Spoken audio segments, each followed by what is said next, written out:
Hi, I'm Marty Nemko. I recently lost a client. He was 64 years old. I'll call him Noah. Until a few months ago, he was an HR manager, but he was pushed out in favor of a demographically more desirable person who my client insists is, quote, underqualified. Scared, Noah worked hard to find another job for a month, but he didn't even come close, and so he gave up. It's been a month since then now, and now Noah spends much of his time still staring, mainly out the window and at stock prices, and taking naps, sometimes 2-hour naps, something he had never done. Excuse me.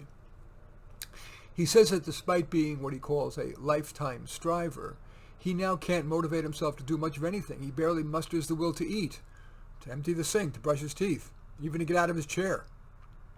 He used to love watching movies. Now he says he has no desire to. Noah says he feels utterly unwanted, utterly hopeless, and he's contemplating suicide. He's not alone in that. Men commit suicide at 3.5 times the rate of women, and white males, who make up just about 30% of the population, now account for nearly 70% of all suicides. When counselors write about cases, they usually describe success stories. Well, I have not succeeded with this client. After 3 sessions, he quit, saying, I'm hopeless. For what it's worth, here's what we tried. It didn't work for him, but maybe something here might work for you or the inert person you care about. I asked, why do you think you've had such a reaction to having been let go? He said, the situation is irreversible. Secondly, I see the U.S. getting worse, also irreversible. I asked if he'd considered trying an antidepressant, at least to help through this tough time. He said no.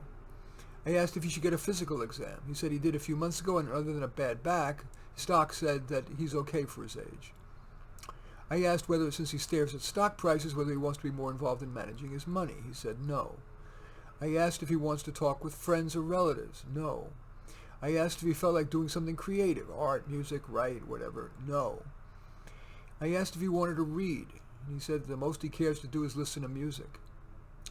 I asked if he wanted to do some volunteer work, maybe mentor someone, maybe a child who lives on this block, or through Big Brothers. He said, I don't think they'd like me, or I wouldn't like them.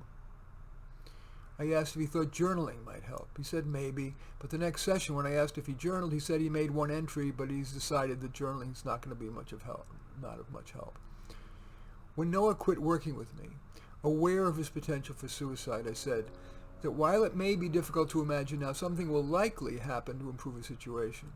I also said that if he did feel suicidal, I'd be honored if he would call me, but because I am not a suicide specialist, he might do better to call the National Suicide Prevention Hotline, I guess they call it a lifeline, for a referral. And I gave him a number, I'll give it to you now too, 1-800-273-8255. So, might any of the things that I've just mentioned, the questions I asked, hold any promise for you or someone you care about? In any event, I thank you for watching. I'm Marty Nemko. I welcome your thumbs up and accept your thumbs down. I always look forward to your comments, and I especially like you to hit the share button below. Share on your social media so that my efforts can have broader impact. And I am flattered if you choose to subscribe to my channel. In any event, I do thank you for watching. I am Marty Nemko.